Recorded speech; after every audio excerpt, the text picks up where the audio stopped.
dia, bom dia.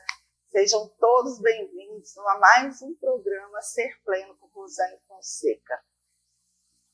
Dia 2 agora, fizemos um mês de programa. E eu fico muito feliz em poder celebrar esse dia com uma presença ilustre, como eu estou recebendo aqui hoje. Já vou apresentar meu convidado. Mas foi um mês de muitos desafios, de muitas conquistas, de muitos aprendizados, de amizades que foram feitas, né? E eu estou muito, muito contente. E hoje estou mais contente ainda por vocês estarem aí comigo, depois de um mês, estarem me recebendo na casa de vocês, assistindo, prestigiando, me seguindo, comentando os nossos programas, interagindo com a gente. Então, é uma honra e uma gratidão enorme que eu sinto de estar aqui mais uma vez com vocês. Começando nosso programa hoje, vou colocar aqui. Em novembro de 2025, o mundo volta os olhos para a Amazônia. Mas enquanto líderes discutem o futuro do planeta, uma atividade milenar continua a moldar o destino da floresta. O garimpo. Hoje, reunimos aqui, comigo presente aqui, Dr. Antunes, veio aqui para falar um pouquinho sobre essa atividade. Ele é advogado, especialista em política ambiental. Antes de iniciar o nosso bate-papo, eu queria falar um pouquinho sobre o Dr. Antunes. Quem é o Dr. Antunes, né? Como ele chegou até aqui, Itaituba. Dr. José Antunes, ele é natural de Londrina, no estado do Paraná. Nasceu no dia 22 de fevereiro de 1944. Ele é filho de Manuel Antunes e de Mercedes Celina Antunes. Desde 1985, ele reside aqui na cidade de Itaituba, onde construiu sua trajetória sólida e respeitada, tanto na área mineral quanto na advocacia. Com investimentos contínuos no setor mineral, atividade que mantém até hoje, nos dias de hoje, José Antunes também atua como advogado desde sua chegada à cidade, com destaque nas áreas ambiental e mineral. Sua dedicação à profissão e à comunidade o levou a participar ativamente de entidades de classe, especialmente ligadas à mineração. É um dos fundadores e atual presidente da Associação dos Mineradores de Ouro do Tapajós, a AMOT. Também já ocupou cargos de presidente e vice-presidente da Ordem dos Advogados do Brasil, OAB, subseção Itaituba, e atualmente preside a Comissão do Meio Ambiente na mesma subseção. Reconhecido por sua contribuição à cidade e ao Estado, José Antunes recebeu o título de cidadão itaitubense pela Câmara Municipal de Itaituba e também o título de cidadão paraense pela Assembleia Legislativa do Estado do Pará, ALEPA. Residente aqui na Travessa Gil Sherman, no centro de Itaituba, ele é um exemplo de dedicação, liderança e compromisso com o desenvolvimento regional. Nesse momento, eu passo a palavra para o Dr. Antunes para a gente começar o nosso bate-papo. Ele vai dar o seu bom dia, né, doutor Antunes? Mais uma vez, muitíssimo obrigada pela sua presença. Eu sei como é difícil, né, trabalhando como a gente trabalha, tirar um tempinho para se dedicar. Então, assim, é uma honra mesmo, de verdade, você estar aqui presente. A gente tem várias pessoas hoje participando do nosso encontro. E eu queria que o senhor falasse um pouquinho, que o senhor contextualizasse um pouquinho. Falei tudo, é isso mesmo, o senhor está aqui desde 85, fala um pouquinho, depois fique à vontade para contextualizar a história do garimpo na região Tapajós. Bom dia a todos, é um prazer estar aqui, porque é um prazer e uma obrigação, em primeiro lugar, nós que estamos inseridos nessa província mineral do Tapajós, e sempre atuando, né, felizmente, então é uma obrigação de cada um que esteja aqui lutar para preservar e tentar minimizar e acabar com essas narrativas contra as atividades, principalmente da garimpagem nessa região. Então, lógico, eu desde que estive aqui, foram aquelas lutas enormes pela legalização, né? Conseguimos, com muito trabalho, luta de entidades. Eu me lembro, antigamente, antes da lei, da própria Constituição, a Constituição Federal, que exigiu que se legalizasse os garimpeiros também. Antes disso, nós já tínhamos legislação, que a gente vou constar aqui, mas só para fazer esse histórico de quando nós viemos para cá. Já na década de 80, as entidades de classe, nós tínhamos o sindicato dos garimpeiros de Itaituba, hoje é o Sindioespa, e nós tínhamos a USAGAL. A USAGAL era a união das cooperativas, dos sindicatos da Amazônia Legal. Era presidido pelo Zé Altino. Então, a USAGAL era da Amazônia toda. Então, inúmeras reuniões, participação em todas nessa Amazônia toda que nós participávamos, né, até a edição da Lei 7805, que é a Lei da Garimpagem. Bom, para você ter uma ideia, nós fazíamos reuniões em Macapá, era para Porto Velho, em toda a situação, para dar uma legalidade na garimpagem. A legalidade ela já existia de fato, porque o garimpeiro sempre foi legal. E aí, então, nesse contexto é que nós estamos trabalhando aqui nessa região. Então, eu vou fazer um histórico agora, lógico, de socorrer nos dados aqui, são concretos, para que eu critico muito as narrativas. Eu não quero fazer narrativa nenhuma, também essas narrativas, entre aspas, né? Eu quero ir em cima da legislação para saber como está o garimpeiro, como é o garimpeiro, qual é a atividade que ele tem. Sempre foi acobertado pela lei. E jamais ele trabalhou sem estar acobertado pela legislação. Então, eu vou me proponho a fazer, então, essa leitura. Posso fazer os comentários parece que eu vou ter um tempo que dá para fazer um histórico desde da questão da criação da matrícula da lei, e comento algumas coisinhas da lei que está ali e tal, né, para saber que o garimpeiro, e o porquê que foi criado, por que o garimpeiro está aí, por que o ouro é ativo financeiro, por que o ouro é uma moeda, entendeu? Sim. Então, o oriundo do garimpo, essa é bem claro. Então, eu vou fazer esses comentários. Fique bem à vontade, quer que eu segure para o senhor?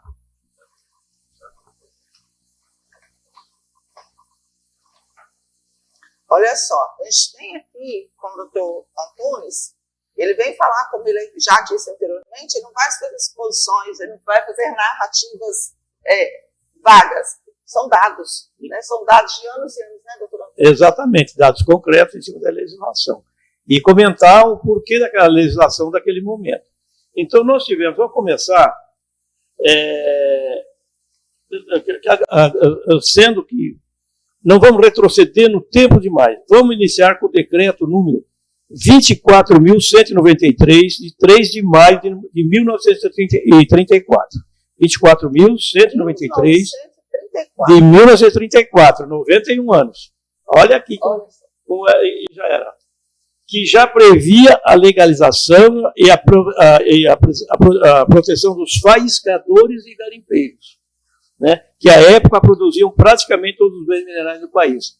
Hoje, as narrativas que correm aí, eles querem comparar um garimpeiro a um faiscador. O faiscador é aquele que trabalha artesanalmente, manualmente. Esse é o faiscador.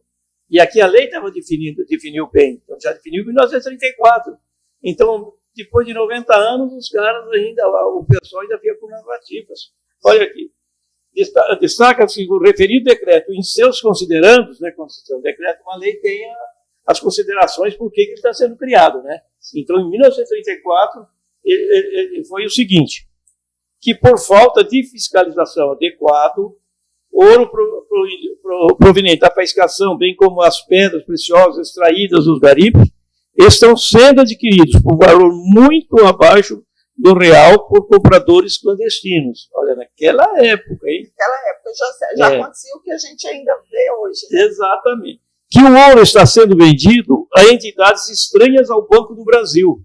Era o Banco do Brasil, naquela época, o comprador de ouro. Era um comprador de ouro, que eram entidades estranhas ao Banco do Brasil. Então, o Brasil é que tinha, né, que é necessário congraçar os faiscadores e garimpeiros nos moldes do sindicalismo cooperativista para defender seus interesses profissionais e a prática de melhores métodos de trabalho e melhoria de seus proventos, das suas vendas, né, então.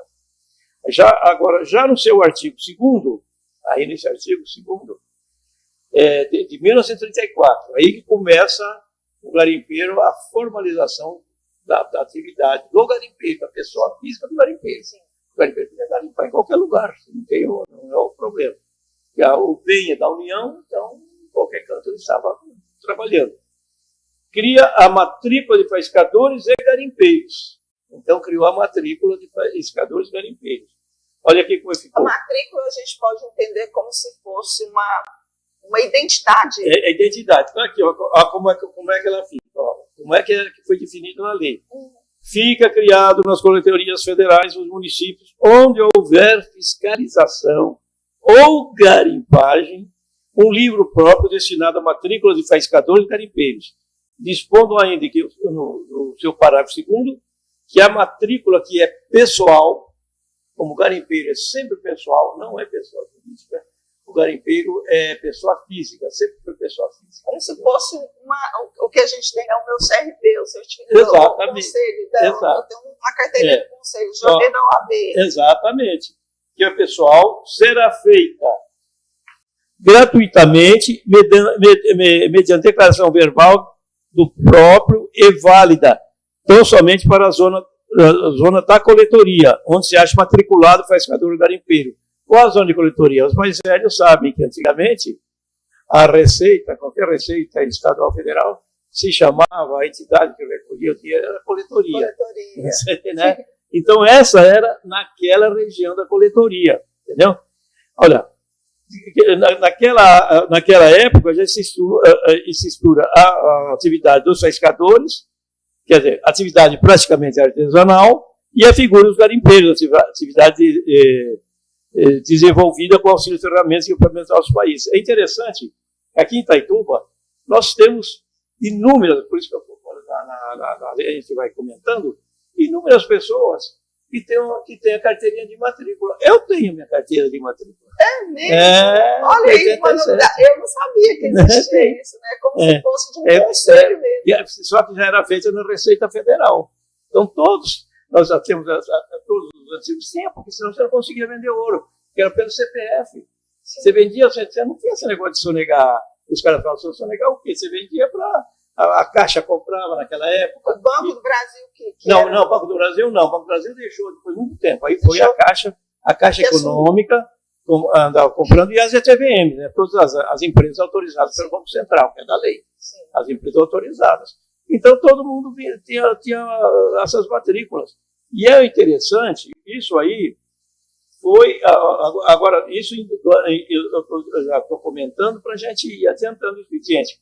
Mas, então, na sequência, para a gente ir derrubando essas narrativas, que eu digo na sequência, de 1934, na sequência, vamos agora para 1957.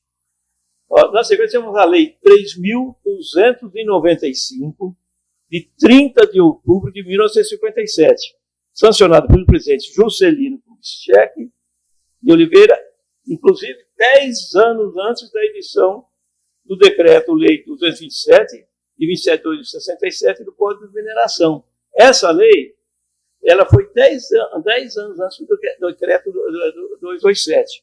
Bom, aqui nessa lei, a lei estabeleceu a fundação da FAG, a Fundação de Assistência ao Garimpeiro, que tinha como objetivo, entre outras coisas, aí você vê da atividade, o que Juscelino Kubitschek, naquela época, em 1957, antes do atual Código de Mineração, que é a Lei 227, já previa, eu vou ler até algumas partes interessantes. Super interessante, então, Bárbara, porque, assim, para mim, que estou recentemente chegada em Itaituba, estou com um ano aqui, muitas coisas eu ainda não conheço, né, sobre a história de Itaituba, a história da mineração, do garimpo de Itaituba. E ouvir isso do senhor, o senhor trazer isso como histórico, com comprovação, né, documental, isso tem uma relevância enorme, porque a gente, inclusive, a gente orienta, esclarece o que é o papel que o senhor está fazendo aqui, para aqueles que ainda não têm esse conhecimento. Exatamente, né? Então, só para você... Em 1957, agora atente para aqui, ó, no inciso 1. Para que servia a FAG?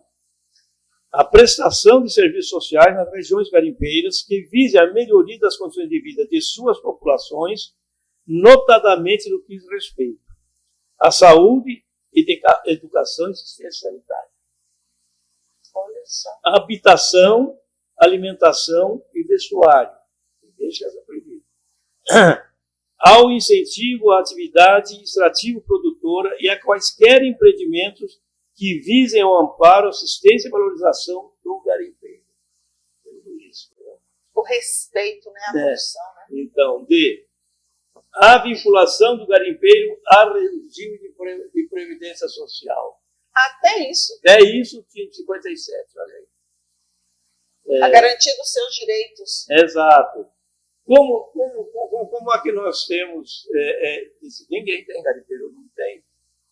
Até hoje, tem muito garimpeiro não tem a sua propriedade, né, que dava facílimo para se fazer. Por quê?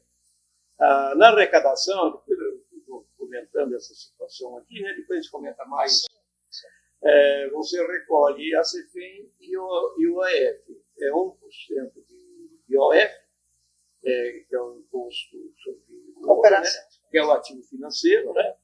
Fica 70% para o município, e a CEFEM é 1,5%. Esse 1,5% é 60% para o município, entendeu? Então, eu dei 1,5%. Bom, a CEFEM, ela foi, para o garimpeiro, ela tinha sido recolhida, mas não era desde o começo, não. Já era da lei 0,20% só.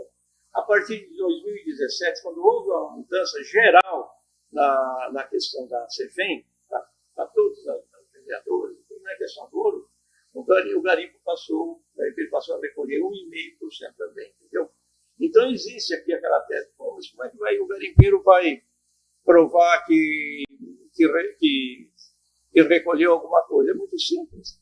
É no IOF. O IOF, desde sempre, ele recolheu, e tem as notas, foi pelo CPF, é só pegar essas questões de anos e anos atrás. O IOF recolhido no CPF do garimpeiro, sabe muito bem. Sabe exatamente quanto foi nesses últimos 60 anos, 50 anos. Detalhe, naquela época não era nem digitalizado como hoje é, não tinha, né, o acesso a parte. Exato. Então, eu daria para fazer, eu acredito que daria para se fazer, para reconhecer esses garimpeiros todos que estão aí sem condições de fazer uma justiça com eles em cima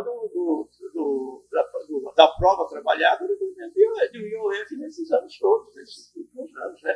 E ela já tem a sua carteirinha de matrícula e depois, até pouco tempo, você recolhia todas essas despesas. De toda maneira, o IOF sempre recolhido pelo CPF. No CPF, quando você faz a venda do ouro. Então, é uma maneira, porque a gente vai discutir isso devagarinho, né?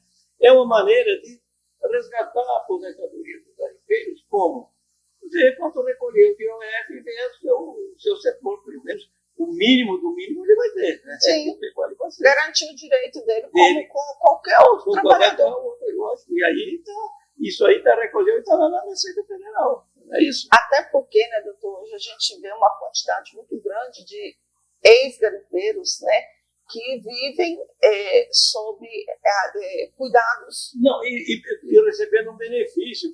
Quanto ele trabalhou, quanto ele contribuiu, está lá registrado quanto ele contribuiu, quanto ele recolheu. Lutando por um benefício mínimo ou vivendo às custas de um familiar. Exatamente. Né? Por quê? Porque não tem conhecimento ou, de repente, não sabe. Não, o duro é que já foi tantas vezes, vai lá para cima, então, mas ninguém... Não tem, parece que é uma situação, interesse, né? Parece que o garimpeiro é uma outra categoria de pessoas, como se diz, aquele só para trabalhar, produzir e deixa ele para lá. É um escravo pensamento do Estado. Exatamente. Essa situação. Então, aqui já tinha, você viu, E olha, isso foi bem antes do regime militar ainda. Sim. Bem antes. Já vislumbrava, né? Ele já tinha essa visão.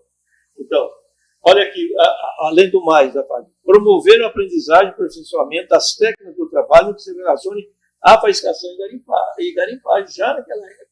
Melhorar a questão da garimpagem, da faiscação da garimpagem.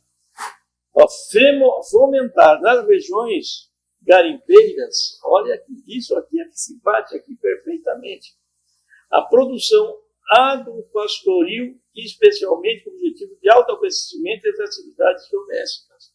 Então, na nossa região garimpeira, o garimpeiro fazendo a sua propriedadezinha pequena, chega lá agora, vamos, e queimando tudo. Aquilo que na própria lei do segundo cheque já era para fomentar, para ter autossustentabilidade, né, na região. Entendeu? O outro, estimular o cooperativismo e espírito associativo. Aqui eles usam até uns termos antigos, né? Realizar inquéritos e estudos. Né? O inquérito eu me lembro, quando era novo, se falava nisso. Para o conhecimento e a divulgação das necessidades socioeconômicas do homem no garimpo. Quem que faz estudo? Só vai lá para dizer, existe um trabalho. Nem trabalho escravo não pode falar, porque o garimpeiro é autônomo. Então, o garimpeiro não se submete a trabalho escravo nenhum. Ele é autônomo, ele fica com o seu grupo trabalhando, eles são todos associados, são todos sócios da atividade, não está bom para ele, ele sai, acabou e pronto. Não tem esse negócio, não existe esse trabalho escravo. Pelo contrário. Né? Agora, o que é mais importante aqui é o que nós estamos sofrendo agora. Nessa lei da criação da FAI, que foi de 1957. Desbravar zonas garimpeiras inóspitas, tá bem claro, colonizando com o concurso do INC. O que é o INC? É o atual INCRA, era o Instituto Nacional de Colonização, é o atual INCRA. Que hoje é o INCRA. Hoje é o INCRA. As que se prestem a esse objetivo. Então, era já induzindo para o garimpeiro já trabalhando, e já nessa situação, ele ia já fazendo sua propriedadezinha para a sustentabilidade e melhorando o nível de vida de todas aquelas populações que estivessem lá. Hoje, quem tem sua propriedade que foi feita com esse intuito, o que está acontecendo? Eles estão destruindo tudo, estão retirando o gado, estão retirando, os caras conseguiram uma dificuldade. Derrubando cercas, derrubando currais. Currais, casas onde só vivem lá. Eu não estou dizendo daqueles que fazem aquelas barbaridades, mas isso não, dessa origem do garimpeiro que nós temos aqui nessa região. Esse aqui é um quadro que nós temos, entendeu? Então veja que situação que nós estamos passando na prática. Então é um quadro exatamente igual isso aqui, né? Então, por isso que eu estou montando essa questão, dizendo para deixar bem claro que essas narrativas são todas mentirosas, entendeu? Todas mentirosas. Porque no papel, no documento, está aí. Está tudo aqui, tudo garantido. Tudo lei federal. Lei federal. Não tem nada aqui estadual nem nada. Olha aqui agora. Então, agora vamos partir para a nossa região. Para a nossa região. E a atividade minerária teve início na província Aurélio Tapajós no início da década de 50. Nós tivemos aqui, lá na imediação do Rio das Tropas, lá em Jacareacanga, que antes, até 90 e pouquinho, era o município de Itaituba. Jacareacanga era o Progresso, o Itrairão era só o município de Itaituba, então era o município de Itaituba. Então, também era de garimpeiros. Então, lá já naquela época, então, os garimpeiros trabalhavam legalmente e estavam no regime de matrícula junto à Receita Federal, entendeu? Já a matrícula, né? Que era, pelo decreto 24.193 de maio de 34 e lei 3.295 de 30 de outubro de 57. Então, eles começou a garimpar tudo dentro da legalidade. Esses dois dispositivos legais, esses dois diplômanos legais. Tá? Justamente para garantir, não só hoje a gente fala muito de preservação ambiental, de tudo, mas não só para garantir só a preservação ambiental, mas garantir a preservação do garimpeiro, da sua propriedade, do seu trabalho, né, de tudo isso, da sua família. Da sua família, né? Então, assim, a ideia de se legalizar, ela vai muito além do que dizer assim, não, vamos legalizar para ver se não tem derrubada. Não, é muito além disso. Não é muito além disso, né? Por trás, o que o senhor está dizendo aí, por trás de um CPF de um garimpeiro, tem um filho, tem uma mãe, tem um pai, tem um marido, né? Que depende disso aí, né? E a lei está aí para garantir essas coisas.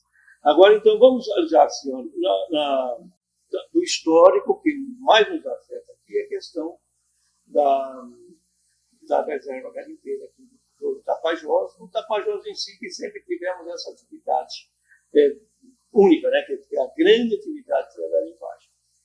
No início da década de 70, o governo fez um grande planejamento de garimpeiros retirando de Rondônia, Mato Grosso e Roraima, instalando a província livre do Tapajós.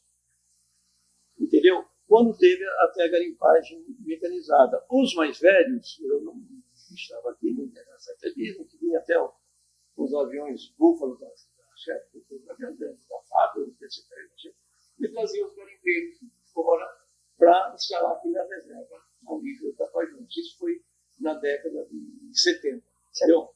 E eram muitos os antigos aí que conhecem. Quando começaram a se instalar os pequenos motores, que a gente considera a garimpagem manual, né? Pequenos motores. Né? Também, agora que bem importante, também foi criada a Reserva Garimpeiro Tapajós, através da Portaria Ministerial 882, de 25 de julho de 83, publicada pela Estado da União, em 28 de setembro de 83, uma área de 28.745 quilômetros quadrados, o que representa hectares, 2.800.000 hectares. Né? Então, foi a reserva. E essa reserva, assim, para eu que sou nova aqui, essa reserva está para que lado mais ou menos? Bom, então, ela abrange quase toda a APA.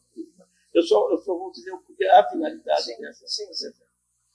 A principal finalidade da Garimpeiro do Tapajós foi aplicar a grande maioria de empresas que foram remanejados pela Itupeva devido ao fechamento do garimpo de Serra Pelada naquela época. Mais de 80 mil garimpeiros.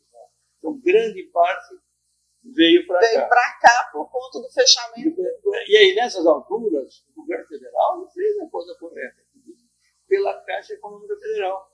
E foi construída a rodovia Transgarimpeira, financiada pela Caixa Econômica Federal, que iniciava na Vila Moraes de Almeida, na vilazinha pequena, atual distrito, né? A malha BR-63, rodovia Cuiabá Santarém, até a comunidade de Montijo Coelho, que hoje é a Precorizão, entendeu?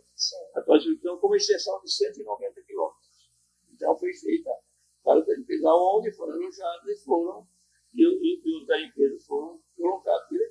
Alojados não, a facilidade deles entrarem para produzir, né? Sim. Entendeu? Olha, só para se ter uma ideia. Olha, quantas informações, quanta história, né, que a gente está ouvindo aqui. E tudo isso dentro da lei, né?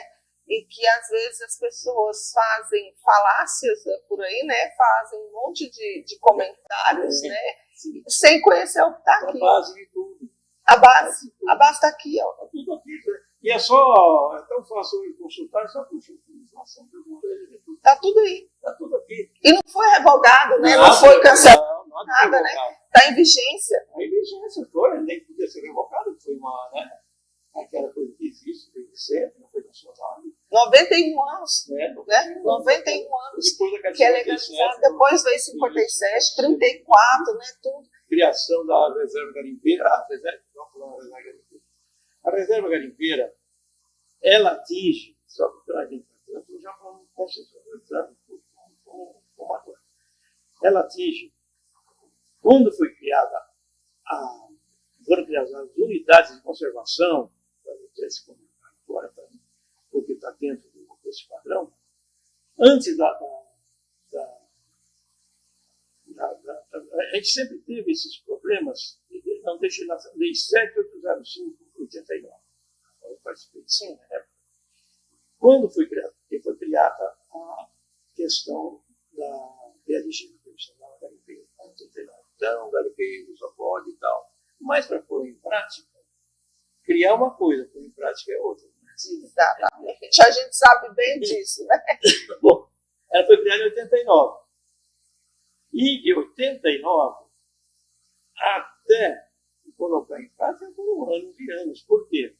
Nós tivemos, nesse período, os primeiros requerimentos de permissão foram em 2003, já foi em 89, aliás, em 92, 93, 95, depois começou o requerimento. Né? Mas na prática, como a lei exigia a figura da licença ambiental, da certificação, então já estava tudo previsto. Né? E na época você não tinha nem órgãos competentes para expedir a licença ambientais. Olha a dificuldade que era do Estado, evidentemente, né? O Estado é que ia expedir as licenças ambientais. Então, na nossa região, como é que ficou? Aqui foi um movimento grande, né, que o pessoal todo trabalhar na legalidade. Mas só que aí estava se aplicando ainda o regime de matrícula, mesmo sendo extinta a matrícula pela Lei 785, que foi extinta a matrícula e ficou o regime de regime. Mas o que importa é o quê? A pessoa física, o garimpeiro, o individual, o CPF. Então, todo mundo aqui trabalhava, produzia e vendia no seu CPF. Sim. Normalmente recolhia todos os impostos. Entendeu? Aí que acontece? Não é o CPF que garante tudo. Que exato. Hoje nós vamos ter só um documento e o CPF que manobra tudo. Entendeu? Sim. Então, no CPF, quem chegava e recolhia, porque eu sempre falo, a questão tributária sobre o garimpeiro é mais justa, mais completa, a que você não tem como tapear. Por quê? Como é que você vende ouro? Você chega numa empresa autorizada pelo Banco Central, evidentemente, que vai expedir a nota. Você chega com ouro lá, vamos supor que você vendeu 100 mil reais de ouro. Em 100 mil reais de ouro, considera-se já de plano que 90% daquele ouro, de 100 mil reais, seja despesa. Então, o garimpeiro não vai fazer aquela questão de contabilidade para mostrar que teve despesa. Não. Já é debitado 27,5% em cima de 10%. 100 mil reais em cima de 10 mil reais. Automaticamente. Recolhido na fonte. Você vende lá, hoje, você vende lá, recolhe 27,5% de imposto de renda, recolhe 1% de IOF e recolhe 1,5% de CFM. Sobre o total, né? Sobre 10 não. Aí a IOF, a CFM, sobre o total. Bom, então você recolhe tudo, então você não tem como invadir. Sim. Entendeu? Sim. E o que é engraçado, né? Recolhe todos os impostos como qualquer outra profissão, né? Como a minha, da senhora, de outros profissionais, de empresas, né? Mas ele é tratado como ilegal, como ilegal. Não, e o importante é que você recolhe tudo antecipadamente, porque quem recolhe é o órgão autorizado pelo Banco Central. Entendeu? Ele te retém o imposto de renda ali. Ele vai te pagar o ouro, mas vai descontar o imposto de renda. Descontou, não é a empresa que paga, sempre é que nem o consumidor que paga. Aí, no caso, o garimpeiro que paga. E desconta dele 1,5%, desconta 1% do total e desconta 27,5%, que seria 2,75% do total também, né? Sim. Então, vai pagar, no ato da venda do ouro, 100 mil reais, você já descontou 5.250 reais. 5.250 reais, 5,25. Você já desconta no ato da venda do ouro. Sim. Essa questão é facílima, a contabilidade fácil. Tranquila, sem problema, entendeu? Olha onde essa é a realidade. Agora, então dá para a gente, falando, mas dá para intermediar mais coisas, porque já puxamos esse assunto aqui, para se ter uma ideia. Então, nós até 2022, vinha-se, não, vou cair antes, porque aí vocês já vão ver como é que ficou a situação toda enrolada aqui na região. Em 2003, 2004, a ex-presidente Dilma, ela era ministra de Minas e Energia, né? Ela é. Bom, aí, para regularizar, e aí já tinha todo mundo com os PLG, com os requerimentos, mas você não conseguia avançar, não tinha ninguém com PLG ativo aí, fazendo, só tinha os requerimentos, mas não tinha PLG otorgada pela Agência Nacional, pelo DNPM antigo, né? Então, e aquelas broncas aqui, todo mundo requerendo PLG, não sei o quê e tal, né? Então, o que aconteceu? Em 2004, 2003, foi criado um programa aqui na região, Pronaflor. Qual é esse programa? É do Ministério de Minas e Energia, pelo Ministério de Minas e Energia, pela Agência Nacional de Energia, antes era a DNPM, era até o diretor-geral, doutor Cetras, o governo do Estado do Pará e os municípios aqui todos do Tapajós, Progresso, e tal. Então, foi montada uma força-tarefa, ficou em Itaituba, fazendo o levantamento de todas as PLGs requeridas que estavam lá, né? Até aquele ano, 2003, 2004, esses anteriores. E todos os garimpeiros foram chamados por meses, né?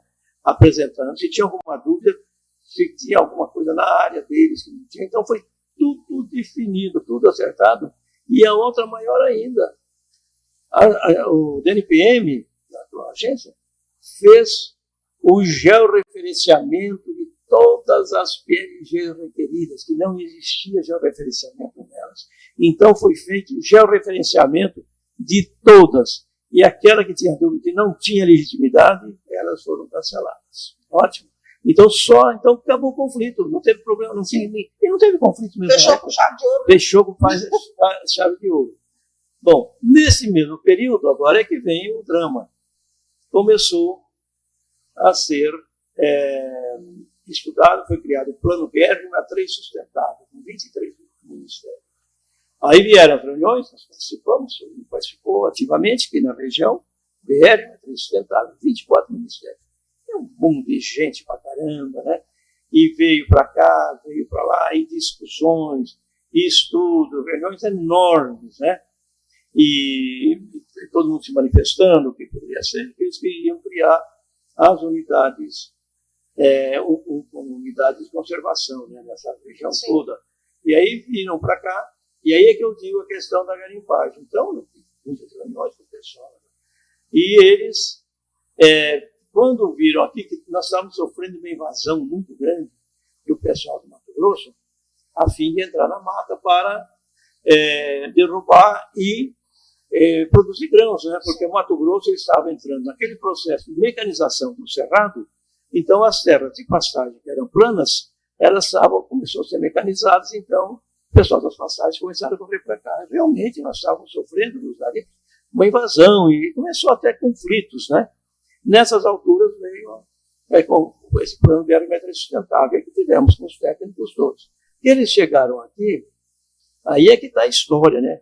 Aí demonstrando, lógico, na questão mineral, a limpagem foi a cabeceira deles. E eles viram que onde estava a reserva garimpeira estava preservada, porque o garimpeiro naquela época só trabalha, o garimpeiro você não vê mancha, ele trabalha lá embaixo, ele não derruba a floresta, não tem necessidade de derrubar, fazer um trabalho que não vai derrubar a floresta, entendeu? Aí o pessoal vai ver um terror, é pouca coisa, né? Então eles, na mesma hora, eles absorveram, eles recepcionaram a reserva garimpeira na APA total, totalmente APA do Tapajós, aonde é Flona, que não é proibida a mineração da garimpagem, mas onde consta um pedaço que ficou na Flona do Jamanchim e na Flona do Tripuri, ficaram os pedaços da reserva garimpeira, né? Sim. Ali ficou bem claramente permitida a garimpagem e a mineração, tanto das duas flonas, né? Então você vê, por quê? Porque eles viram que o garimpeiro que conservava a floresta, que não tinha deixado a entrar. Bom, aí olha a história. E é interesse do garimpeiro também em manter isso. O garimpeiro vai trabalhar manualmente e vai ficar derrubando árvore por aqui, só vai pegar onde tem o ouro, que ele vê, isso aí é na mão, que ele vê com pequenos equipamentos, com motorzinho, que não aparece nada. E é incrível o senhor falando isso, eu vou interromper o senhor só um minutinho, é incrível o senhor falando isso, porque assim, como eu disse para o senhor anteriormente aqui, antes da gente entrar, eu já atendi vários ex-garimpeiros, né, que estão hoje aí vítimas dessas operações sem precedentes, às vezes, na grande maioria. Não estou dizendo que eles estão fazendo de qualquer jeito em todos os momentos, mas o que a gente está visualizando, o que a gente está entendendo, o que a gente está discutindo aqui hoje, né, doutora Antunes, é sobre essa caça às bruxas que a gente começa a identificar. Então, a gente vê muito garimpeiro hoje sem condições financeiras, indo para o lado das drogas, do álcool, vivendo totalmente vulnerável, né? E eles falam isso, né? Que eles relatam assim, a gente sabe onde tem ouro, a gente conhece a mata, a gente conhece o local. A gente não vai se derrubar qualquer coisa, vai sair derrubando, porque a gente sabe que se derrubar ali não vai adiantar nada. Eu vou ter um trabalho que não vai me servir para nada. Eles verbalizam isso como a questão do conhecimento da terra, do ambiente, né? Exato. É isso que a gente vê. Bom, então, veja a situação. Então, foi feito esse projeto do Ministério da Energia, e quando estava tudo para começarmos a receber, porque aí a competência da licenciamento ambiental era do Estado, né? Do Estado, porque aí não tinha problema, era todas as áreas normais, e aí sim já íamos começar com os processos de licenciamento. Quando saiu esse projeto de alimento licenciado, em 2005 houve uma medida provisória que embargou a área todinha. Então, todo esse projeto parou. E todo mundo está de pai aí, esperando o que vai acontecer. Bom, o que aconteceu? 13 de fevereiro de 2006, a criação das unidades de conservação, aqui na região todinha. Olha que situação. Na região todinha, essa foi 2006. 2006, 13 de fevereiro de 2006. Parques, rebios, flonas, enfim, toda sorte, a APA, né, toda a interpretação do cunho federal. O que acontece? Nessas alturas, a região toda, nessa região, o que acontece? Qual é a competência? Aí você tem a licença ambiental. Quem que tem a competência para licenciar nas áreas de flonas e tal, seria o IBAMA, porque é a terra da União. Na APA ficou aquela discussão, não que a grande área garimpeira, né, que quem seria? Seria o Estado, era uma APA federal, ou não. Ficou essa discussão, que nós tínhamos essa discussão. Olha a situação como ficou, quando em 2004 estava tudo certinho para começar a sair as licenças, né? Porque já tinha sido demarcado, já tinha feito georreferenciamento. Sabia tudo, os requerimentos das PMG estavam tudo certinho, né? Bom, aí o que acontece?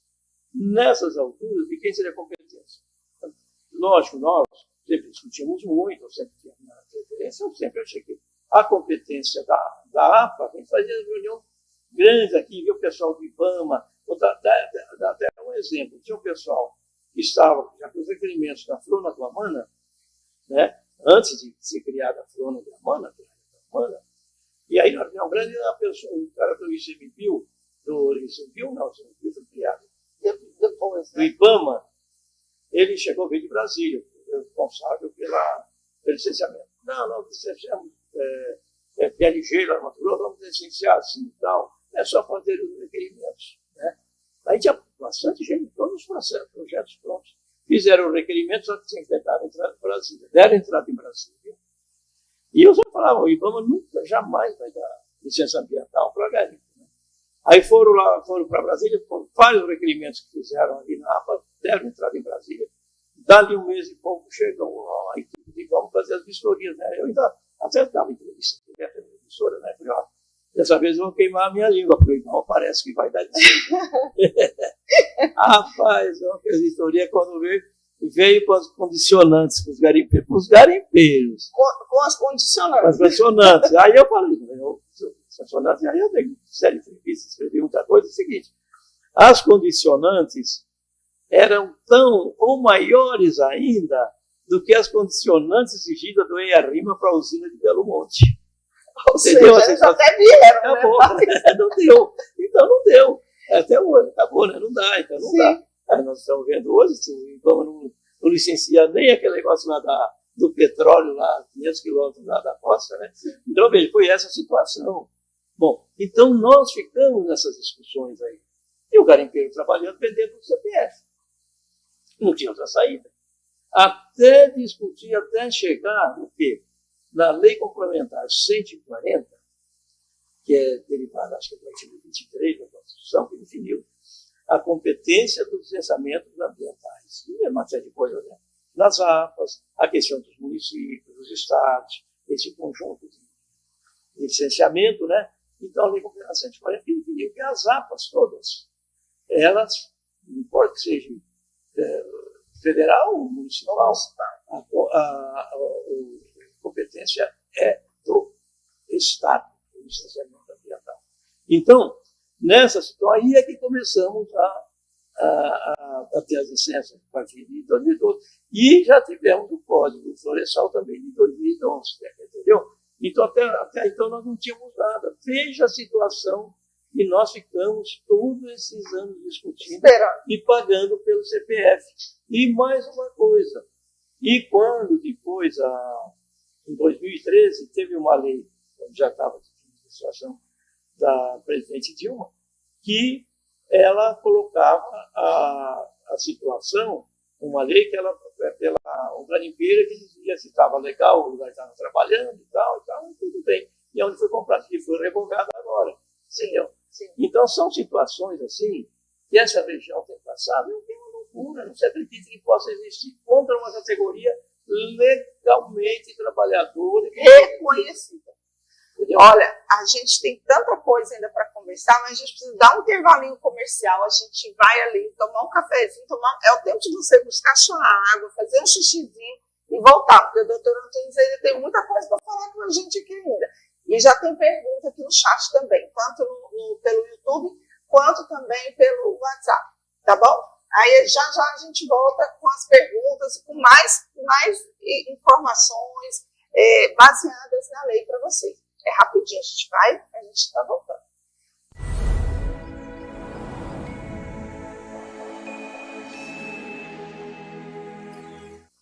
Voltamos agora, depois de um intervalo comercial, para você beber sua aguinha, eu também beber a minha, o doutor Antunes beber a dele, né? Tenho aqui comigo, doutor Antunes, a gente vai continuar contextualizando muitas coisas aqui. Mas eu tenho aqui já algumas perguntas dos telespectadores, eu queria começar com o senhor. Deixa eu pegar aqui, cadê a perguntinha? Aqui, está aqui. Uma das perguntas que fizeram, né, é sobre a questão de como que é possível garantir que o garimpo seja incluído na agenda climática sem comprometer os objetivos da preservação. Essa é uma das perguntas daqui, são várias. Não, é plenamente possível, porque o garimpo, vamos deixar bem claro, o garimpo, ele não faz qualquer agressão. O garimpeiro em si, ele só vai trabalhar, só vai achar onde tem ouro, e são em locais mínimos, assim, né? Uma área grande, é um pedacinho aqui, outro ali, que não tem só de derrubar uma árvore, não tem de derrubar nada, só ele recompõe daqueles 6 meses, um ano, já está tudo coberto de novo. Ele não tem necessidade de fazer isso. Agora, eu sei a sua pergunta, evidentemente, e tem fundamento, por quê? Porque hoje você vê na imprensa aquelas chagas abertas, esse é o negócio. Mas o que aconteceu isso? Os garimpeiros, agentes dos detentores de direitos minerários, nós, com a criação da unidade de conservação, que não dá para, perdemos toda a força de coibir a invasão de pessoas que vieram de fora com grandes equipamentos E aí entraram e foram fazendo toda essa lambança, esse trabalho todo aí nas áreas, né? E quem tinha obrigação de fiscalizar, que são os órgãos que criaram as unidades de conservação, os gestores, não fizeram nada. Criaram, estamos até, só para dar um exemplo, é boa essa pergunta, a APA foi criada a APA do Tapajós, 13 de fevereiro de 2006. Tinha 5 anos, por lei, 5 anos para se fazer o manejo dela, e como que seria trabalhar. Nós estamos em 2025, são 19 anos, não temos um manejo. Então, nós que estamos lá nas áreas, sofremos demais para coibir a invasão, para coibir essas coisas. E os órgãos ambientais só chegam lá agora para arrebentar e queimar coisas dos pequenos garimpeiros. Entendeu? Esse é o grande problema. Quando o desastre já foi feito pelos invasores e ninguém tomou providência. O que o senhor falou anteriormente, né, antes da gente sair do intervalo comercial, tem um monte de coisa aí para ser implementada, o que é muito bonito na teoria, mas na prática não está sendo cumprido, né, não está sendo feito. Né? Nada feito, não tem nada implementado. Pelo contrário, simplesmente, não vamos ter mais garimpo, e acabou e pronto. Ué, mas o que é isso? Não vão ter mais garimpo? Colocou tudo na mesma peneira? Não. Não é bem assim, Tem que ver, é muito simples. Eu gosto muitas vezes de estar conversando aí com o pessoal informalmente, né? Vamos ver o que aconteceu na reserva indígena Munduruku, que é vizinha nossa aqui. Bom, lá, os índios, lá que começou a garimpagem no Tapajós, lá no Rio das Tropas, na região. Bom, o que acontece? Lá também não tinha problema nenhum, pessoal, como era mesmo depois de criada a APA, os índios sempre foram garimpeiros, sempre trabalharam com garimpo, quando não lá na reserva, lá fora e tal. Bom, de uns anos para cá, quando começaram a invadir aqui as reservas, as nossas áreas, a APA, entraram na reserva indígena também. Lá você tem todo um trabalho enorme de máquinas pesadas. Quem permitiu que fizesse isso? Quem tem a obrigação de cuidar e de preservar? Entendeu? Quem? Você não pode nem, a gente aqui não pode nem entrar lá se não tiver licença disso. Alguém deixou fazer isso daí. Tem que ir atrás de quem deixou, de quem não cuidou, de quem não zelou, de fazer essa vastidão por aquela área. Porque na própria reserva indígena, porque ali, na APA, prevê a mineração. Então eles não podiam nem queimar. A lei é muito clara nesse sentido.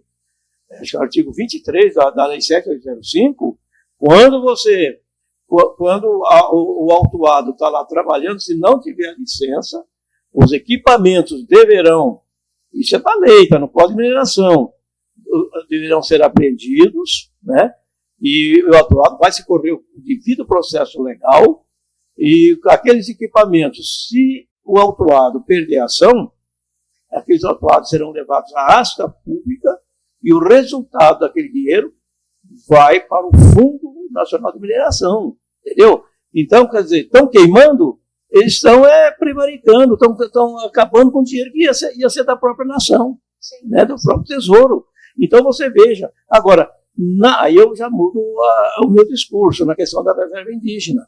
Lá não há previsão legal de mineração. Então, ninguém está sujeito a um processo para correr se está culpado ou não. Ele já é culpado lá na... Já está automaticamente. Já está automaticamente, porque uma previsão de mineração é uma coisa dentro de um parque. E como é que foi parar lá? Como é que foi lá? Dentro de um parque também, não há previsão legal. Então, alguém liberou, alguém deixou. Não, existem coisas assim, que você... E aí vem essas narrativas, tem mais narrativas, sabe, que estão fazendo isso. Ora, peraí, vamos ver, é um garimpeiro raiz que a gente chama, né, você não está direitinho trabalhando. E está sendo perseguido, está arrebentando. Essa é uma situação terrível que se passa por aqui.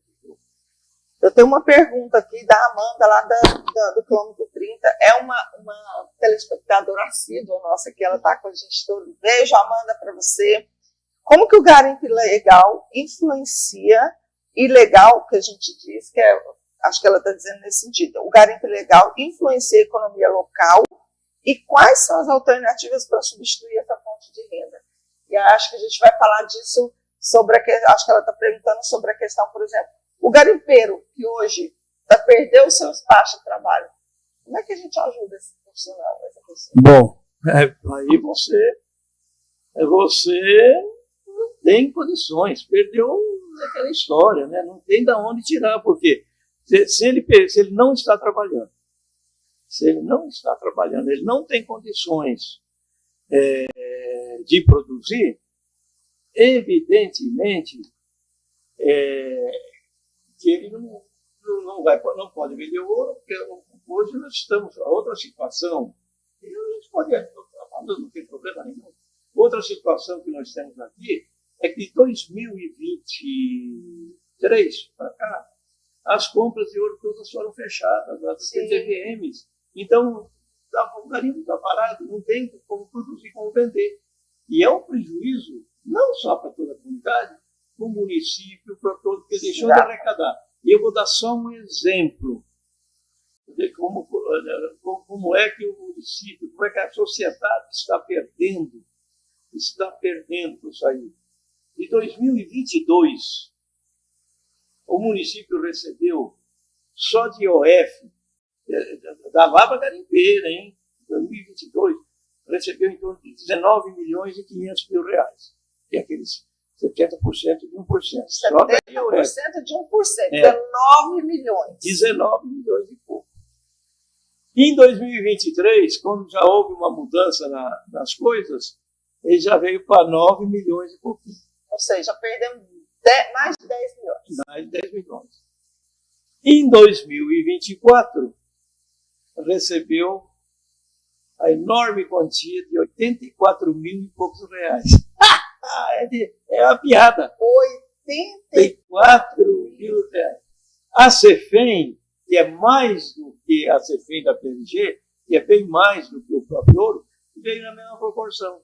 Você entendeu? Que o município recebia por ano 40, 50 milhões entre Cefem e IOF, não está recebendo mais quase nada. Entendeu? Olha o prejuízo que se para o município. Olha o prejuízo. Aí caiu atividades, porque não existe, você não consegue vender. Aí vem aquela história, você não consegue recolher. A pessoa vai, mas estou produzindo, não sei quem está aí produzindo, que não está sendo recolhido nada, porque as compras de ouro todas estão proibidas de comprar. Você não consegue. E assim, o reflexo disso é tão gigantesco, né, doutor? É tão gigantesco, a gente vê, por exemplo, eu estou há um ano aqui. Há um ano morando aqui, eu já cheguei, já tinha várias salas, comércios desocupados, né? Em um ano, eu percebo, ali no meu bairro, ali, né, que eu moro aqui no centro, na Vitor Campos aqui, eu percebi um aumento quase o dobro de salas sendo fechadas. Por quê? Porque não é que é o garimpeiro que faz a cidade. Então, não, a gente não está falando disso. A gente está falando que o garimpo, a atividade garimpeira, ela ajuda nesse crescimento. As pessoas estão ficando sem condições, estão sem dinheiro, sem recursos, sem nada, e não estão dando conta de manter seus negócios. Exato, porque o garimpeiro é que compra as mercadorias, canjitas, né, todo esse movimento. Aí entra o ICMS das mercadorias, porque não é que o garimpeiro paga o imposto renótico, mas a atividade tudo que você consome, e o garimpo consome muito. Você não tem lucro quase no garimpo, é pouco lucro. O consumo é alto de combustíveis, enfim, de todos os insumos para produzir. Isso tudo é com o ICMS, com os impostos. Então, o município de Itaituba arrecadava ICMS para caramba, nos municípios que mais arrecadavam, já estava para trás de novo. Já foi. Entendeu? Então, essa situação está se invertendo. E o mais grave, que eu ia falar isso mais no final, mas já como está aqui mesmo, vamos falar agora. Porque teve um levantamento. Eu pego. Tem um levantamento agora dos 418 municípios, agora, saiu agora o resultado, do Brasil, com mais de 80 mil habitantes, com os 400 municípios. Né? Sabe que Itaituba vinha numa situação muito boa, né? Ela, inclusive, saía até na revista Foi na Veja, os municípios que iam destacar Itaituba e tal. Sim. Era o maior, já foi um dos maiores aeroportos, o aeroporto que foi um dos maiores aeroportos do Brasil, até do mundo. Exatamente. Né? Então, Itaituba saiu. Agora, dos 418 no Brasil, os primeiros ainda estavam, ela ficou na 418ª posição, na última, 418. A última. E era uma das primeiras. Era uma das primeiras. Oficial. Entendeu? Olha a situação que ficou isso aqui. Né? Agora o movimento das cidades sem futuro, praticamente, que estamos considerando. E nós temos, nesse meio de tempo, a grande atividade dos portos, né, que estão chegando, mais construções, nem isso conseguiu melhorar um pouquinho o movimento, porque a falta do garimpo, a falta da produção do garimpo. Sim. Aí você vê que altera a sociedade toda. Esse é o grande problema. Entendeu? Altera tudo. Então, cai em cima de todo mundo. Essa também é uma, eu acho que vai muito ao encontro da outra pergunta, né? Sobre a questão da sustentabilidade, né? Quais as alternativas econômicas sustentáveis podem ser incentivadas para produzir, reduzir a dependência, né, do garimpo, não só do garimpo, né, mas do garimpeiro como um todo, né? A gente tem alguma... Vou resumir a pergunta dela.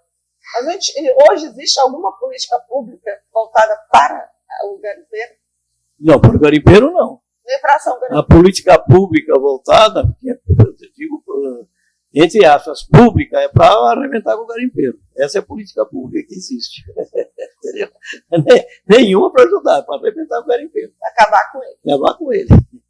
Mas para ajudar, por exemplo, na pergunta dela que ela está justamente dizendo aqui, né, ajudar o garimpeiro, né, que os garimpeiros podem ser incluídos nesses projetos de bioeconomia, reflorestamento. A gente não tem nenhuma política dessa. Tinha que ser implementado, e é tão fácil fazer isso, né? Porque essa questão dos recolhimentos da CEFEM e do IOF, oriundo do Malavra Garimpeiro, ou então do garimpeiro em si, que eu tenho até nessa da APA Tapajós, eu tenho até uma proposta do conselho, né? Para que o garimpeiro, a garimpeira, ele vendesse no seu CPF mensalmente, até pudesse vender em torno de 50 gramas de ouro. Então, o garimpeiro ou garimpeira, por mês, pelo CPF, não importa, ele está trabalhando lá na APA, né, antes da APA, porque vai ter uma PLG, como é que vai ter uma PLG? Sim. Entendeu? Aí, eu pudesse vender 100 gramas de ouro, e eu faço até um comparativo desse trabalho que está lá na APA. Por quê? O Supremo Tribunal Federal definiu que o usuário de droga ele pode portar até 40 gramas de droga, se for pego, não tem problema nenhum para usar. Próprio. Se ele tiver, cada dia que for pegar no mês, 1,2 kg ele está liberado. Sim. E o garimpeiro, com trabalho legal, que vem vender seu ouro para recolher os impostos, não pode transportar. Não pode ter uma grama de ouro, que ele já toma 1 grama de ouro. A gente vê aí em tudo isso aí. Produzindo, não, é inversão total. Aonde que nós estamos? Valores total. Aonde é que nós estamos no Brasil? Entendeu? É uma situação que, isso aí é surreal. Isso aí eu acho que isso vai ter um dia, vai terminar. Mas depois os garimpeiros já morreram. Né? O que é ilegal é legal, o que é legal é ilegal. Exato, a gente está vivendo isso. Mudou tudo. Então, é uma situação muito difícil. Então, para a inclusão, eu acredito essas coisas evidentes. Eu sempre sou um eterno otimista, né? Eu acho que essa situação ela vai ser revertida. Porque o garimpeiro, ele é filho, só é garimpeiro que trabalha, que tem vontade de trabalhar. Aquele que não quer se encostar, não adianta que não vai ser garimpeiro. Essa é a verdade que a gente tem. Porque não é um trabalho fácil, né? Não é fácil. Agora, é um trabalho que o garimpeiro ele tem condições de sustentar a família, de melhorar de vida e ter suas condições sem depender de ninguém. Entendeu? Agora, ele tem que chegar na cidade, que é o lugar dele vender ouro, dentro do padrão, porque tem grande vantagem da CVM. Você só desconta o imposto, aquela coisa toda, não tem esse negócio de o cara pagar menos ou não. É aquela coisa normal, né? Sim. Agora, aí ele recolhe seus impostos. Quantas vezes o garimpeiro chegava no final do ano, né, no início do ano, fazia a declaração de imposto de renda, recebia o dinheirinho daquele imposto que tinha recolhido, entendeu? Imposto de renda. Então, era um sistema bom. E hoje nós estamos nessa situação. Eu acho que para o futuro, isso aqui tem que melhorar. E eu acho que aqui, para o garimpeiro, todo garimpeiro, a maioria, 90% é agricultor, origem da agricultura, 90 e pouco, né? Então, a maioria dessas propriedadezinhas que tem aqui, das pequenas áreas, é tudo com o ouro do garimpo, não foi atrás de financiamento, entendeu? Sim. Ouro de garimpo, até hoje trabalham nessa parte. Então, eu acho que nessa situação poderia existir o quê? O garimpeiro, né? Eu tenho até... E se cria um fundo para todo a CEFEM do ouro, não importa que seja da mineradoras também entrando agora, porque entrar no lugar do garimpeiro, evidentemente. A CEFEM e o IOF, vindo para o município, fiquem num fundo específico para quê? Para atender o pequeno agricultor, agricultura familiar, na questão de criação de peixes, nas entidades todas, na questão de melhorar as terras, com calcário, e é um fundo gerido. E esse é um fundo, como são verbas carimbadas, com fiscalização do Ministério Público, evidentemente, né? Seria gerido, e esse dinheiro todo, porque eu sei que a situação vai normalizar, atenderia todos esses garimpeiros que querem voltar para a agricultura, que têm a sua agricultura, que eles chegam a um ponto, não consegue tocar no garimpo, não consegue tocar na agricultura, o pequeno, né? Então, ele vai conseguir sobreviver. Então, isso aí é fácil de fazer. Isso aí tem que ser feito. Não vejo hoje. Isso está na mão, seria na mão da prefeitura, evidentemente, né? Sim. Aí, agora, como são verbas carimbadas, evidentemente, tem que ter a presença necessariamente do Ministério Público, né, atuando. Sim. Né? Até mesmo como forma de dar uma outra visão, uma outra ideia de trabalho para o garimpeiro. Né? Exatamente. Ele poder dizer assim, olha, ali onde eu cavei, ali que eu tirei ouro, vou replantar, vou plantar o cacau, vou plantar o buriti. Não, isso aí seria normal, né? Porque normalmente o garimpeiro, eles depois que entraram as escavadeiras e tal, eles foram trabalhando tudo, mas era tudo feito. Eles falavam como era o garimpo. Tirava aqui e cobria ali. Então não tinha esse negócio. Entendeu? Sim. Então, estava sempre recuperando. Né? Sim. Então, hoje você vê, hoje mesmo você pega uma fotografia de satélite, só você vê as áreas que estão assim, com problemas, são as áreas que se deram com as escavadeiras. E aí sim, tem que fazer a recuperação? Tem. É possível fazer a recuperação. Né? Vamos ver uma maneira agora, isso que tem que ser estudado também, para se fazer a recuperação. Porque se fazer essa recuperação, se aproveita inclusive aquele ouro que ficou lá e já recupera tudo. Agora, você tem que fazer uma recuperação de maneira legal. Por quê? Nessas áreas todas, não existe título. Como é que a pessoa vai fazer uma recuperação, fazer um projeto de recuperação? Sem documentação. Sem documentação. Não tem nem como, legalmente nem é possível. Nem legalmente é possível. Você vai retirar um ouro de lá, pô, mas aí que vem lá o ouro legal. De onde esse ouro é? Então você tem que preparar, quer dizer, uma situação nesse ponto para dar legalidade, para que ele mesmo recupere aquela área e consiga vender seu ouro legalmente. Essa situação pode se fazer, entendeu? Eu acredito que isso pode perfeitamente ser feito também, entendeu? Isso agora nessa sequência. Agora, só que nós temos uma paralisação incrível aí, né? E todo mundo parado, todo mundo sem saber o que fazer. E só para ter uma ideia. Mas vamos legalizar. Legalizar o quê? Por quê? Vou te falar. O universo da APA Tapajós, que é a APA todinha. 90% da APA Tapajós é coberta por pedidos de pesquisa. Tá? O alvará de pesquisa e tal. IPLGs, pedidos, não que seja PLGs, pedidos de PLGs são em torno de 10%. Entendeu? De 10% da área toda, desse universo todo, onde todo mundo trabalha por lá. PLG otorgadas, aquelas que são trabalhando, 10% desses 10% apenas isso. Vamos supor. Então, veja, outra só tem 10%. Esses 10% representam o quê? 1% da água da página civil legalizada. Essa é a realidade. Isso aí ninguém quer olhar. Ninguém quer ver. Falar. Não, e o mais grave não é isso. O mais grave é que ainda querem acabar com essas que estão legalizadas ainda. E aqueles pedidos que têm, eles querem acabar estão com em tramitação ainda. Exato, querem acabar com isso tudo. Então é uma situação, você não sabe. Estão acuados. Está aí numa situação, quem tem condições de se defender, se defende. Quem não tem, vai estar numa situação muito difícil. Eu vejo isso aí muito grave. Viu? É aquela história.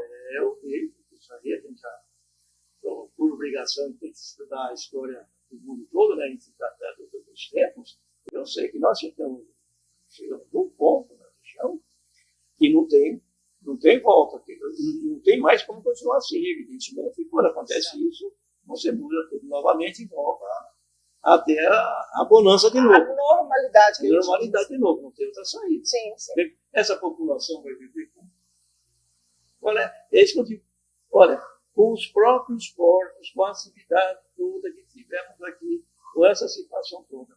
O município de Itaituba caiu, foi lá para o ramo da frente, o último, mais sem esperança. E já foi o primeiro. Já foi aquela lá em cima, estava sempre lá em cima. Era questões de reportagens, de revistas. De grandes revistas nacionais. Exato, que o município iria... Não só de revistas, eu lembro, porque eu não sou daqui, mas meu marido foi criado aqui, né? Então eu lembro de assistir, na época, no Fantástico, né, no Globo Repórter, histórias daqui, né? Falando daqui. E hoje, falando da riqueza, falando de tudo, e hoje a gente vê aí essa dificuldade, né, que o município vem passando, que as pessoas vêm passando, por conta de falta, às vezes, de compromisso, de identificação do que é minha responsabilidade, o que é sua, o que é certo, o que é errado, o que está na lei, o que não está, né? É um empurrando para o outro. A gente vai para o intervalo comercial novamente, mas eu tenho mais perguntas, mais coisas para discutir aqui. É rapidinho, a gente vai rapidinho e volta, tá?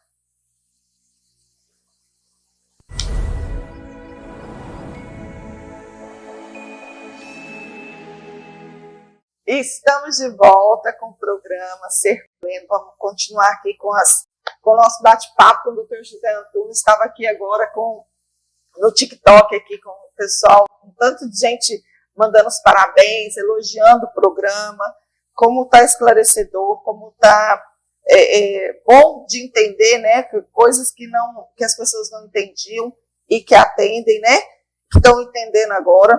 Mas antes de continuar a conversa com o Dr. Antunes, queria falar com vocês sobre a IP educacional, um novo jeito de estudar. O que é a IP educacional? A IP é uma instituição em que você consegue fazer o seu primeiro e o seu segundo grau totalmente online, no conforto da sua casa. Então, lá tem tanto o curso de primeiro grau, quanto o curso de segundo grau, ou os dois. Se você começou e não concluiu, você pode fazer os dois. Com mensalidades baixinhas, a matrícula parece que está R$100 e a mensalidade ela é dividida em 8 a 10 vezes. E você faz um tempo recorde de 3 a 6 meses, no máximo você conclui tudo. Então, assim, a IP educacional, ela veio para revolucionar a sua forma de estudar e a sua forma de concluir o seu primeiro ou segundo grau. A sede fica ali na Travessa Victor Campos, número 176, no mesmo prédio da Unopar. Dá um pulinho lá, converse com o Erivaldo, ele está ali para te atender, tá? Ou faça uma ligação 61996021840. Esse é o número do WhatsApp, do telefone também, se você quiser falar com alguém. Mais um recadinho, você está pensando em trocar seu celular? Está pensando em adquirir uma Starlink? A PowerTech, ela tem a solução para esses seus problemas. Tem aparelhos novos, aparelhos usados, né, e com preços muito bons. Eu já disse isso aqui semana passada, eu fui lá, troquei meu celular e fui super bem atendida. É um local onde você, de fato, conhece todas as vantagens de se ter um aparelho e qual o melhor aparelho para a sua necessidade. Eu, no caso, vim pegar um aparelho que atendesse aqui a minha necessidade enquanto programa. Então, vai lá, dá um pulinho lá, fala com o Vitor Samuel ou com a Dediel. Os dois estão ali prontos para te atender. Fica ali na João Pessoa, bem pertinho ali da Manauara. Ali. Pode ir lá que vocês vão encontrar. PowerTech, tá? Aqui, ó, o endereço aí, ó. PowerTech, o telefone 99-119-1739. Pode falar ou com o Vitor Samuel ou com a Dediel. Pode ir lá. Um abraço para vocês. Bom, vamos voltar aqui aos nossos assuntos, ao assunto em pauta hoje. Doutor, a gente está chegando aí, estamos há menos de 2 meses, né? Um pouco mais de 2 meses, né? Que é no dia 2 de outubro, um pouco menos de 2 meses, 2 de novembro, né? Que começa a COP30, né? E o que a senhora acredita que a COP30 precisa ouvir das comunidades amazônicas, de modo geral? Vamos colocar assim, comunidade amazônica. Bem, o que precisava ser ouvido é o povo que aqui vive. O povo que sempre, há anos e anos, está vivendo aqui e não está deixando que ela seja devastada, só isso. Porque esse povo, o garimpeiro principalmente, é o que preserva a Amazônia. A atividade dele não degrada nada. Simplesmente ele preserva a Amazônia. O garimpeiro preserva a Amazônia. Agora, evidentemente, tem as práticas, né, normais, muitas vezes chega isso não são garimpeiros, chegam gananciosamente aí, e aí, inclusive, isso aí é até proibido pelo Código Mineral, a lavra ambiciosa. Vão lavrando e tal, pegados e acabando com tudo, isso aí, inclusive, o próprio Código de Mineração é muito claro nesse sentido. E penaliza. Penaliza, não permite lavra ambiciosa. E o grande problema é que, normalmente, ele vai trabalhar em áreas que não estão legalizadas, porque áreas que estão legalizadas, não tem problema, é o CPF da pessoa que está ali, e evidentemente vai recuperar lá na frente, isso é normal, isso aí faz seu projeto de recuperação e vai recuperar. Legalizado não tem, por isso, quanto mais legalizar a área, melhor. É melhor, porque dá responsabilidade para a pessoa, porque o CPF é dele que responde. Então, dá condições. Agora, aquilo que eu lhe passei, área legalizada, dentro da APA tem 1%. Sim. E aí, como é que vai? E o resto, como é que fica? Cadê o resto? E o resto, como é que fica? Por que não legaliza o resto? Né?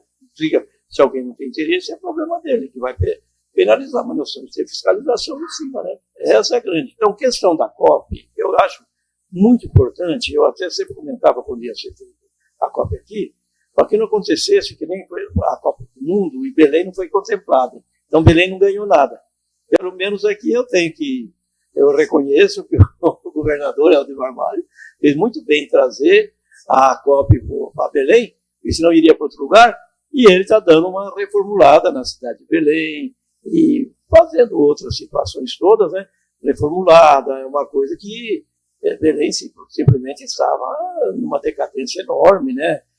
Tão linda aquela cidade, aquelas praças maravilhosas, né? Eu adoro Belém.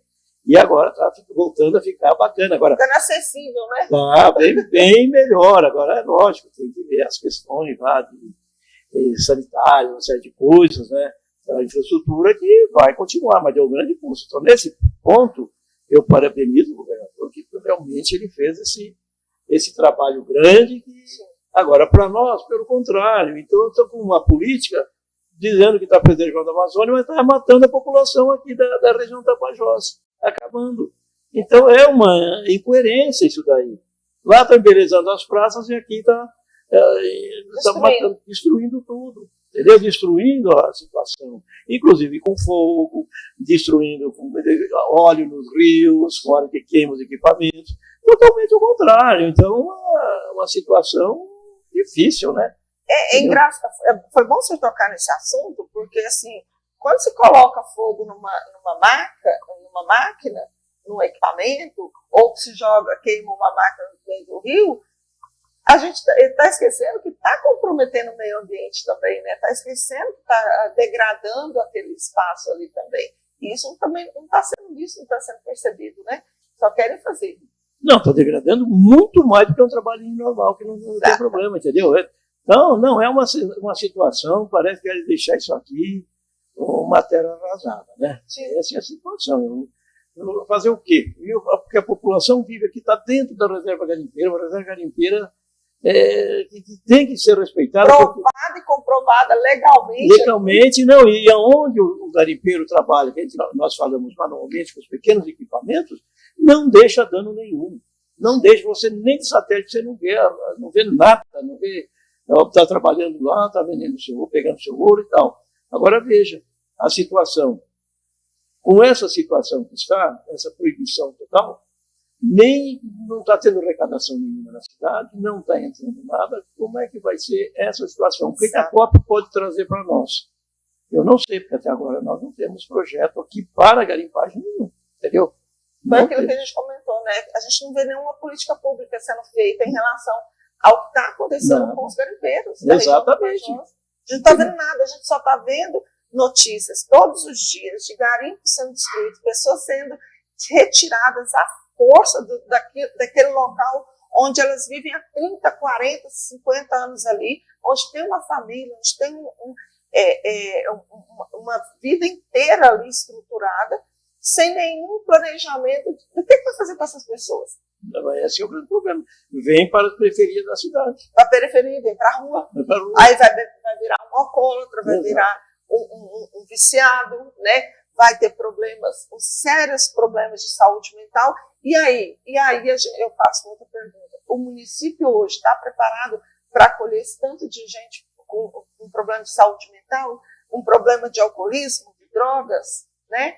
Como é que a gente faz? Não. A gente vai, como diz lá na minha terra, lá em Goiás, desvestir um santo para vestir o outro? Exato, não tem como. Não, está tão despreparado que não é por culpa do município, por culpa de agentes externos, está tão despreparado que ele tinha uma classificação boa e agora está na última classificação de município sem futuro. É a última do município no Brasil de mais de 80 mil habitantes. É uma barbaridade isso aí. A gente que vive aqui todos os anos, vê a evolução do município, chega um ponto para não, está parado. Não, tem os portos que estão aí fluindo, tem uma série que ele puxa uma boa atividade. Nem assim conseguiu compensar alguma coisa da perda do garimpo. Não conseguiu compensar nada. E foi lá para o final. Então, essas comparativas nós temos que fazer para ver, opa, tem coisa errada aí. Entendeu? Você não acha que cabe assim, eu pensando aqui com meus botões aqui, um grupo de trabalho para tratar dessas questões seria um passo inicial para isso, doutor? Um passo, é o primeiro passo, vamos dizer assim, para começar a se pensar nessas questões, um grupo de trabalho, que eu digo, com pessoas de todas as áreas, da área governamental, sociedade civil, entidades, né, o próprio garimpeiro, principalmente o garimpeiro, né, representatividades. O que o senhor acha? O senhor acha que isso seria, por exemplo, de repente, o início de uma solução para uma discussão mais aprofundada, mais... O que o senhor acha? Olha, o que eu acho, o que eu vejo, realmente a sociedade aqui está um pouco acomodada, né? E eu não estou vendo as lideranças nossas estão acomodadas, né? E é uma situação muito difícil, que vai causar um caos social isso aqui, já, né? Eu ouso dizer que já está causando. Então, eu acho, ainda por enquanto, quer dizer, o município está tendo ainda condições de estar acudindo uma coisa ou outra e tal, né? Mas eu vejo que a situação vai ficar muito difícil se não houver uma reversão urgente nessa questão do garimpo. Se não houver uma reversão urgente. E tem soluções fáceis de se fazer isso aí, né? Não adianta ficar pensando que vai ter PLG não legalizar. Não vai ter, vai legalizar o quê? Uma coisa que aquelas são legalizadas, tudo bem, se querem acabar com essa.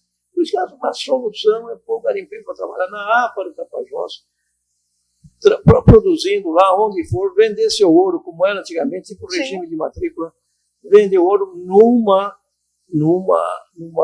DTVM autorizada, lógico, uma compra de ouro autorizada, e por que não, como era antigamente, a Caixa Econômica Federal comprando ouro também no garimpeiro. Como era no início. Era como era, por quê? Porque isso é um ativo financeiro, e o Banco Central absorver esse ouro, vai direto para a reserva do Banco Central. Ele compra em real e fica uma reserva em dólar. O ouro é uma reserva simples. Tá? Os grandes países estão comprando ouro aí, né? Então, seria o próprio Banco Central comprar, a própria Caixa ajudar a comprar também, e as DTVMs, comprar esse ouro do garimpeirinho pequeno, não é nada, mas é um volume grande, ele vai trabalhar, vai fazer isso, que não faz estrago nenhum na floresta, muito pelo contrário, alimenta a sua família, alimenta o pessoal todo, né? Eu tenho já conhecidos aí, já estão tirando os filhos da faculdade que não conseguem pagar. A gente sabe perfeitamente que é quantos médicos, quantos advogados, quantos enfermeiros, quantos pessoal liberal. São filhos de garimpeiros formados. Formados com a atividade garimpeira. Então, dentistas. Então, e hoje nós estamos vendo uma situação que nem por estudo está conseguindo fazer. E às vezes deixando até de ficar aqui, buscando outros locais, porque não está encontrando, não estão enxergando solução para cá. Estão desesperados, né? Porque aí tira seu filho da escola, aí o filho vai tentar um trabalho, um subtrabalho, porque não tem formação, não tem capacitação, faz um subtrabalho. Então, assim, são várias as questões envolvidas que a gente vem falando desde o início do programa, e que não é só a atividade garimpeira, é tudo que envolve. Tudo que envolve. Olha que tudo, porque a atividade garimpeira gera o recurso na hora. Sim. Entendeu? Agora, você vai implementar uma indústria, uma coisa, leva anos até você começar a ter o recurso. O garimpo não. Montou assim. Aqui, o dinheiro já entrou, já vai lá para o Banco Central e acabou. Só para ter uma ideia, o que era o garimpo, porque a maioria nem gosta de comentar, nem comenta isso. Na década de 80, nós tivemos a grande crise do petróleo no Brasil. O Brasil ficou assim, sem dinheiro, sem nada. Então, o que acontecia na década de 80? O Brasil chegou a um ponto e não tinha dinheiro, quebrou, essa é a verdade. Então, quando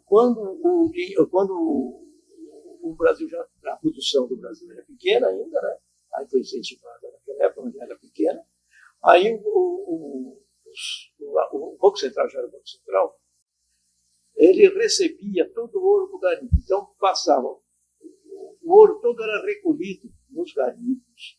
Então, eu me lembro até, um dos grandes agricultores também era o Zé Arara. Ele tinha até um jatinho aí. Todo o ouro, todo o pessoal pegava em Porto Velho, em Roraima, onde fosse, aqui em Itaituba e tal, levava direto para Brasília. Todo o ouro que era arrecadado, né? Da Caixa Econômica, pelas empresas, todas conseguiam levar, entregava para o Banco Central, só para ver como é que era a situação. E isso o pessoal do Banco Central falando naquela época.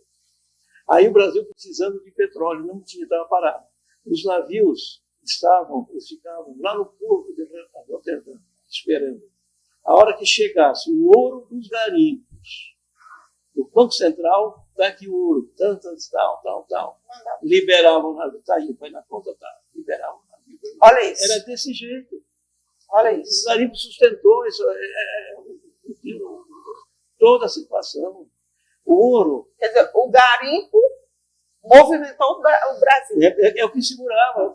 E nós estamos partindo para uma situação que você está vendo a crise que está entrando aí, questão do reserva. Então, por isso que eu digo, esse ouro foi o povo trabalhar e entregar ouro aqui para a Caixa pelo CPF, para a Caixa, para as compradoras de ouro, e vai direto para o Banco Central. Esse ouro compra em real. Sim. Compra em real, né? Não tem jeito de nós estamos ficando aqui. Né? Então, são essas situações que já passaram. E o pior é que está ficando do mesmo jeito. Né? Sim. Eu digo assim, eu vou falar uma coisa aqui que é uma opinião minha, tá? Não sei se o doutor quiser comentar, se eu comente, fica à vontade ou não, mas é uma opinião minha. O que a gente vê é que o pequeno garimpeiro ele está sendo penalizado, mas as grandes mineradoras de países como Canadá, China, né, estão ali fazendo toda a extração, né? Eu até queria colocar um vídeo, mas como eu não tinha conversado com o doutor sobre isso, eu não quis, né, trazer isso para aqui, até, como eu disse, ele vai ficar à vontade, se ele quiser falar sobre isso, ele vai falar, se não, fica à vontade. Mas estão penalizando pequenos garimpeiros que devastam uma área do tamanho do meu estúdio aqui, mas eles esquecem das grandes mineradoras que estão destruindo áreas do tamanho do município de Itaituba. E está tudo certo, né? Para eles está tudo certo. Então, assim, qual o critério, né? Como é que a gente entende isso? Eu não estou, de novo aqui, eu não estou dizendo que o garimpeiro é 100% certo, tudo, não. Existe, para isso existe uma lei ali que assegura e que ele está enquadrado, caso ele não cumpra, né? Tem uma lei. Mas e daí? Cadê os direitos dele sendo garantidos? Cadê a parte que compete a ele também de ser reconhecido e de ser percebido como um ser que contribui para o crescimento do município, que contribui para o crescimento de uma nação até, né? Então, assim, isso é uma opinião minha, sabe, doutor? Eu fico, às vezes, assim, conversas com pessoas, assim, eu fico... Não, eu vou comentar assim. Na década de 90, no início, quando o Collor orientou,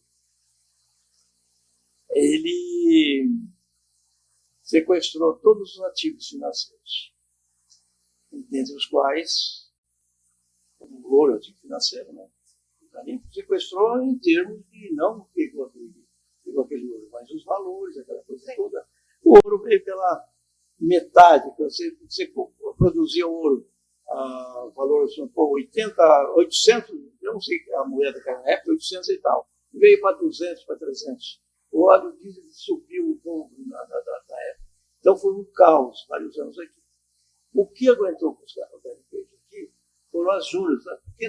pequenas mineradoras, não é mineradoras, e fazendo as pesquisas nas áreas. Sim. Então os garimpeiros praticamente foram, todas elas, trabalhar fazendo as pesquisas, não tinha como, né? Não produzir nada. Então foi até voltar de novo, recompor de novo, né? E a coisa toda só.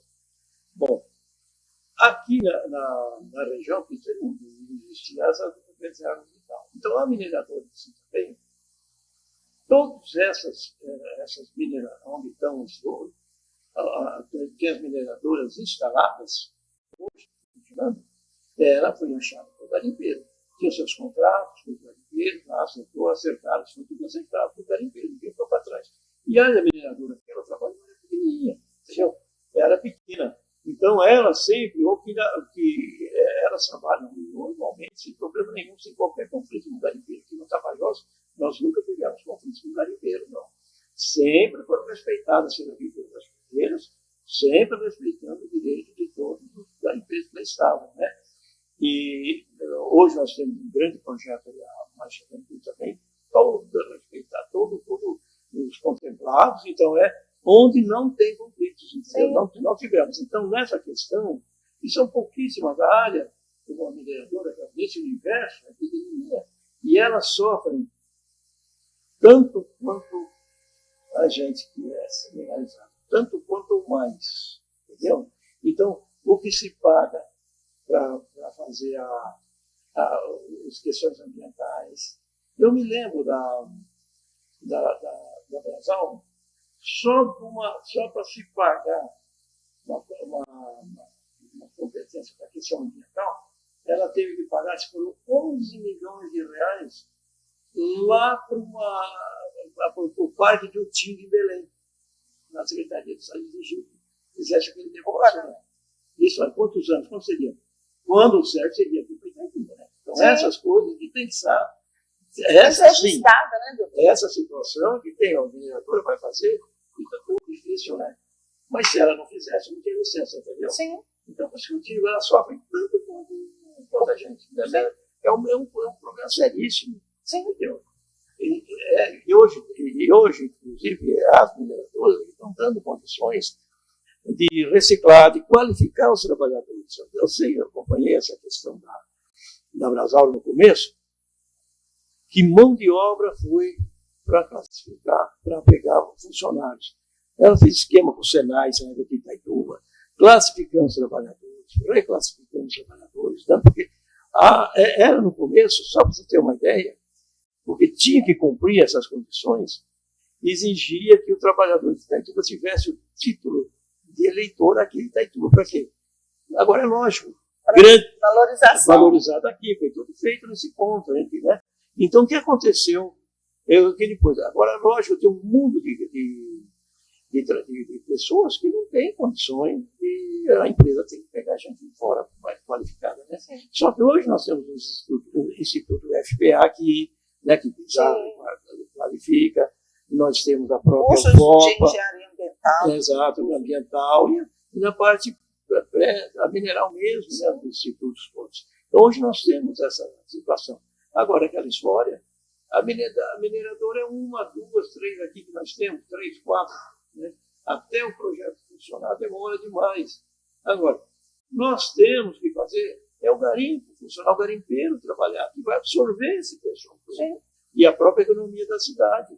Porque o minerador é uma empresa qualquer, que nem os portos, né? Os portos ali. Dá um rendimento bom. Mas você vê, não mexeu nada com a cidade. Não melhorou nada, que ela foi para 418, lá no último da fila. Exatamente. E quando estava com o garimpo plenamente, não, ela estava lá em cima. Sim. Mesmo a mineradora trabalhando, que ajuda muito, mas é um pingo d'água nesse universo da cidade. Entendeu?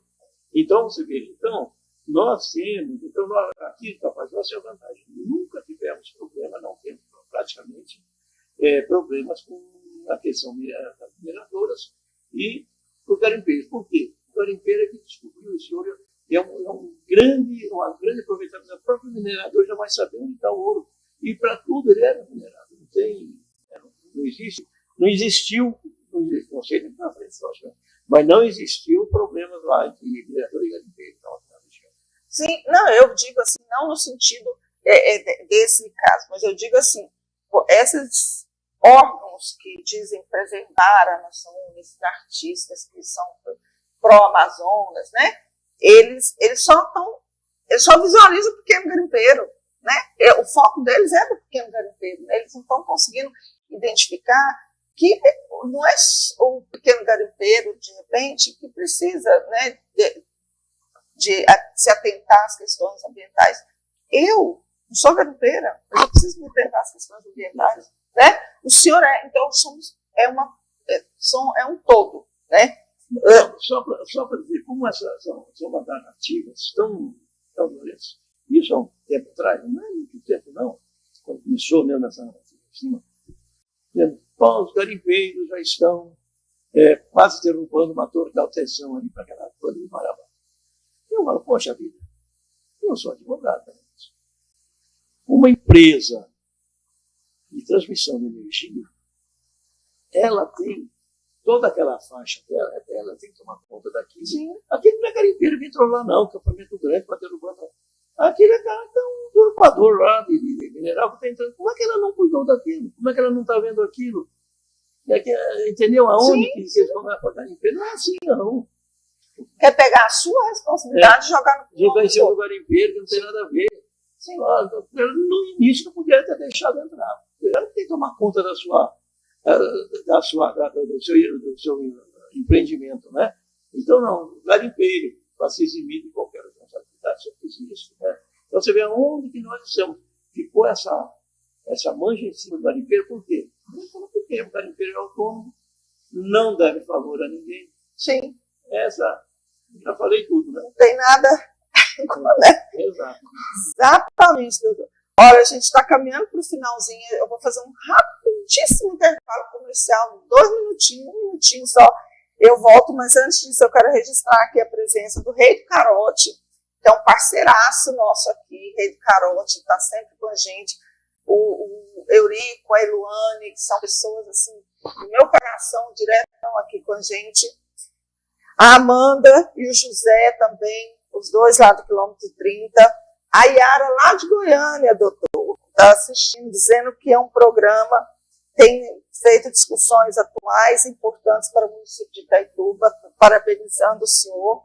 Ela conhece o senhor, Yara, minha cunhada, né? Ela é neta do pai velho, certo?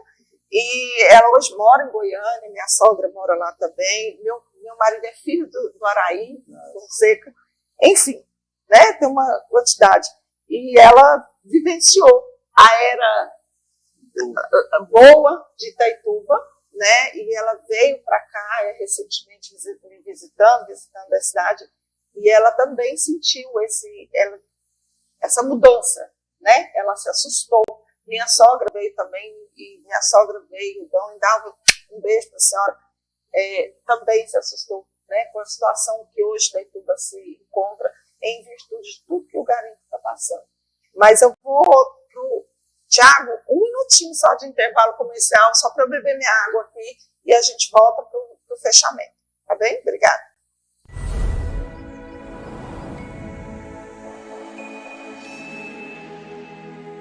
Voltamos para o nosso último bloco aqui da Ser Pleno, com Rosane Fonseca. Eu estava comentando aqui com o doutor agora. Eu ficaria mais 2 horas com ele conversando. Porque, assim, é um assunto que eu acho que tem tudo a ver com Itaituba, né? Tudo a ver com a nossa região aqui do Tapajós, né? E com o que a população do Brasil está vivendo, né? Em relação a tudo. Mas, infelizmente, nossos programas são só 2 horas, né? Eu queria 4, 5, porque, principalmente quando a gente traz assuntos assim, sabe, doutor? O senhor foi, assim, de uma clareza, de uma facilidade para trazer essas informações para a gente, esse conhecimento. Eu acredito que a grande comunidade não conhecia, eu imagino, estava comentando com o senhor aqui agora, né, a família do meu marido vem de história de extração de mineral, né, de garimpo, mas eu acredito que a grande maioria dessas leis, desses decretos, de tudo isso, não sabe, não tem conhecimento. Eu acredito que o próprio garimpeiro que está lá na região, em várias regiões, né, não estão sabendo. Mas, assim, é uma alegria muito grande mesmo. Eu espero que a gente possa ter outros momentos desses, viu, doutor? Para a gente estar junto aqui para conversar sobre isso. Mandar aqui um abraço também para o Del Neto, da Jovens News, que também está acompanhando a gente aqui. O pessoal, eu quero mandar um beijo enorme, com o maior carinho da minha vida, para o pessoal lá da comunidade Nova Vida, que me acolheu lá semana retrasada, me ofereceu o que eles chamam lá de laranjinha, né? Uma laranjinha, Dona Maria, deixa eu pegar o nome dela certo, Dona Maria de Nalva. Coloca a fotinha dela para mim, Tiago, por favor. O cabelo também bagunçadinho aqui. Dona Maria de Nalva, seu José Adeil, tá aqui a galera, ó. Eu não sei o nome de todo mundo, mas tá a Leia ali no canto meu direito aqui, o Jorge no outro canto, eu do ladinho da Dona Maria de Nalva. Pessoal, um carinho, um amor, uma atenção lá na comunidade Nova Vida, no ramal Farturão. Saí de lá cheio de jambo, doutor, comendo jambo, laranjinha. Ela faz uma laranjinha. Eu quero mandar um beijo para vocês, um abraço, uma honra e um prazer conhecer vocês, tá? Espero estar aí mais vezes com vocês, tá? Quero mandar também um beijo aqui, antes que eu me esqueça, para minha filhada, Amanda Cristina. Hoje é aniversário dela, está comemorando aí mais um aninho de vida. Que Deus te abençoe muito, minha filha. Que Nossa Senhora Aparecida te cubra com todas as bênçãos que você merece, você e sua família. E, claro, mandar um beijo para o meu irmão, fez aniversário agora dia 4, também um super beijo para vocês, José Antônio, meu irmão lindo e maravilhoso, o mais velho da família. E, obviamente, eu tenho que mandar esse beijo, esses parabéns para o meu irmão Washington Luiz, que ontem ele se tornou um imortal da Academia de Medicina, Academia Goiana de Medicina. Ontem ele se tornou um imortal, a cadeira 29 hoje é dele. Ontem teve a celebração, eu esqueci de mandar a foto aí para o para o Tiago mandar, mas eu ainda vou mandar, se der tempo, nesse pedacinho de tempo, como carinhosamente eu chamo ele, Chiton, que honra ser sua irmã, que honra poder presenciar isso mesmo à distância, né, vendo você crescendo cada dia mais. É um profissional de excelência, um ginecologista e obstetra de excelência em Goiânia.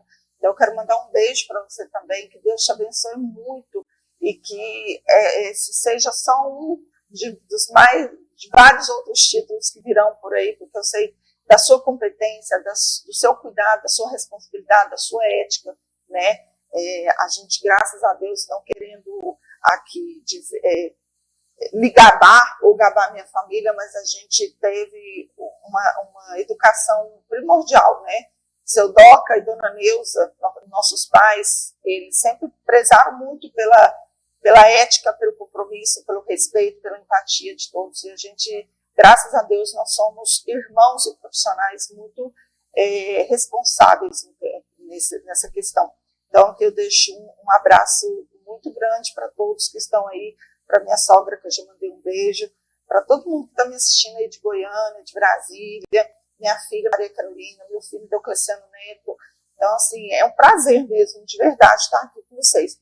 Eu vou deixar os agradecimentos com o doutor José Antunes, mas eu ainda volto logo depois dele para deixar uma mensagem para vocês sobre esse assunto que a gente tratou aqui.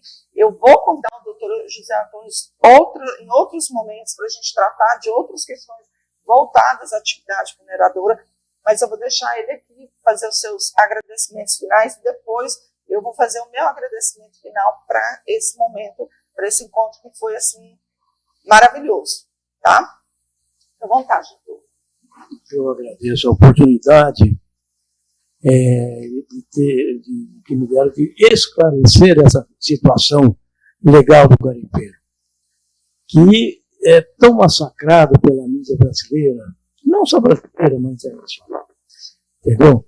Eu vou te contar até um episódio. Você percebe que em Itaituba, muita gente, há uns 10 anos atrás, 10, 12 anos atrás, eu recebi um pessoal da Alemanha, era de uma ONG, né? E um deles fizeram fazer um levantamento aqui. Aqui a situação estava dentro da normalidade, das dificuldades, né? Ele falou: eu estou vendo aqui, eu vim aqui para ver essa questão do garimpo, porque na Alemanha, na Alemanha, está uma campanha tão grande contra o garimpo na região aqui, isso mais de 10 anos atrás, uma campanha muito grande contra o garimpo. Quando chegou aqui, o garimpo não está tendo problema nenhum, não está fazendo nada, estou vendo a devastação de pastagem, disso, daquilo e tal, mas do garimpo não. Eu falei, poxa, não, lá é uma campanha que está se fazendo muito grande. E aí depois começou para cá, então já sabe perfeitamente que é uma campanha contra a pessoa do garimpeiro, porque o garimpeiro é autônomo. Ele, como se diz, não deve obrigação para ninguém, só para o seu trabalho, para a sua família, quer pagar todos os seus impostos, porque a legislação assim faz também que ele pague os seus impostos todos, né? Na hora da venda do ouro. Agora tem um lugar para vender ouro. Mas de repente tiram toda a oportunidade de ele vender ouro, como é que vai ser? Aí vem a miséria de que começou a ficar na cidade de Itaituba, só que aí não vai atingir só o garimpeiro, vai atingir toda a sociedade, toda a categoria de modo geral. Então, o que eu tenho para falar ainda é uma palavra de otimismo, que eu sempre fui otimista, continuo sendo otimista, que a atividade, tudo que é assim, tão fora da realidade, ela vai voltar lá na frente. Então, com certeza, volta novamente a garimpagem honesta, trabalhadora, e a pessoa paga todos os seus impostos. Com certeza, nós vamos ter ainda um futuro muito bom aqui da garimpagem aqui em Itaituba. Se Deus quiser. Isso é o que a gente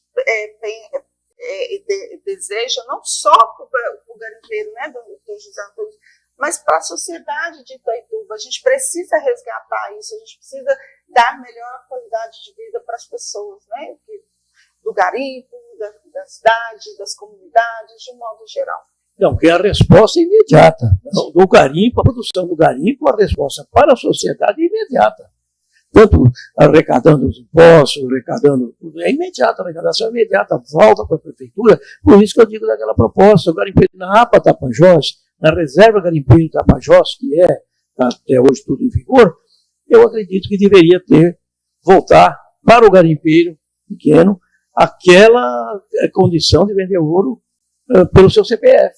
Está voltando a reserva é feita para o garimpeiro, entendeu? Então não há óbice nenhum dele vender ouro pela reserva para pagar todos os seus impostos. E o Banco Central tem um ativo financeiro que ele não precisa gastar dólar, gasta real e entra em dólar lá para dentro. Tá? Doutor, mais uma vez, muito obrigada mesmo pela sua presença, pelos seus esclarecimentos, pelos seus ensinamentos, né? Porque eu saí daqui mais sabedora sobre a atividade garimpeira e a história um pouco de Itaituba. Eu vou ler uma mensagem que eu fiz aqui para finalizar o programa. Enquanto isso, eu vou mandar a foto aqui do meu irmão, o Tiago, que ainda vai dar tempo dele colocar ali uma fotinha dele sendo ontem recebendo a toga, né, de imortal da Academia Medicina, Academia Goiana de Medicina. Então, Tiago, coloca aí para mim, Tiago, dá esse crédito aqui, porque é um irmão maravilhoso, nós somos 6, né? Então são vários aí, irmãos que ontem de novo se tornou um imortal. Esse aí, olha que coisa linda. Minha cara, gente, por isso que é lindo desse tanto, ó. Tá recebendo a toga ali, ó, nesse exato momento. Foi ontem na Unimed lá de Goiânia. Parabéns mais uma vez, meu irmão. Mais do que merecido. Muito mais do que merecido. Bom, volta para mim, Tiago, que eu vou deixar uma mensagem aqui final. Eu vou ler porque ela é um pouquinho extensa, mas é uma mensagem e é uma reflexão que eu quero que vocês façam em relação a tudo que a gente discutiu aqui, tá? A COP30 representa mais do que uma referência internacional. Ela é um chamado para que o Brasil, especialmente a Amazônia, assuma seu protagonismo climático. Quando falamos em transição justa, estamos falando de garantir que populações vulneráveis, como os garimpeiros, não sejam excluídos do processo de transformação ecológica. O garimpo, embora cercado por controvérsias, é uma atividade que sustenta milhares de famílias. Ignorar isso é perpetuar desigualdades.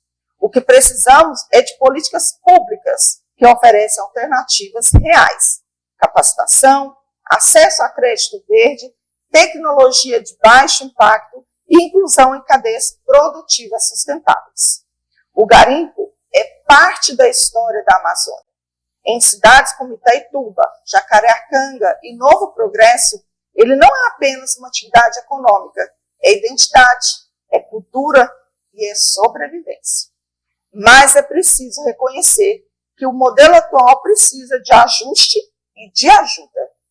O garimpo, às vezes desordenado, compromete a saúde pública e alimenta redes criminosas. A saída não é criminalizar o garimpeiro, mas oferecer caminhos legais e sustentáveis. Já existem tecnologias que permitem extração com menor impacto.